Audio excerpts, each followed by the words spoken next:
Ini ialah Honda City Hatchback Facelift. Okey, dia baru saja lancarkan Mei lepas, tapi dalam tempoh itu sampai sekarang telah 3,000 unit sudah dijual.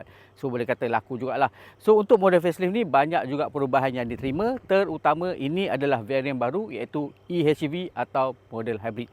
So apa yang best? Jom aku tunjuk engkau. Untuk bahagian depan memandangkan didatangkan dengan body kit RS, sebab itulah dia ada RS kat sini. So dia lebih sporty. Terutama kau tengok dekat dia punya bumper depan ni dan dekat lips depan ni dia ada macam kemasan carbon fiber. Lepas tu nak bagi lagi garang, dia datangkan dengan kemasan warna hitam dekat atas ni dan memandangkan ini sebuah hybrid.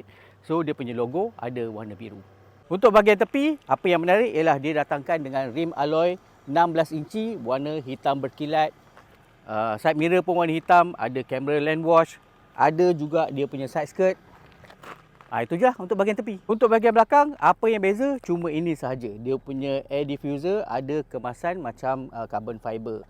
Dan macam biasa ada juga emblem warna biru sebab ini adalah model eHEV. Untuk dia punya boot sama saja iaitu 289 liter. Memang nampak kecil tapi kau tengok berapa banyak barang kita boleh masuk kat sini. Okey, varian hybrid ni datangkan dengan enjin 1.5 liter NA. Power dia dalam 109 PS dan torque dia memang tinggi 253 Nm. Dan dipadankan dengan kotak gear eCVT. Apa yang paling best? Kita orang bawa daripada KL sampai Ipoh, kita boleh catat paling best ialah 28 km per liter. Memang sangat-sangat jimat dan sangat sesuai lah memandangkan katanya harga minyak akan naik. So apa pendapat korang tentang hybrid City hatchback ni?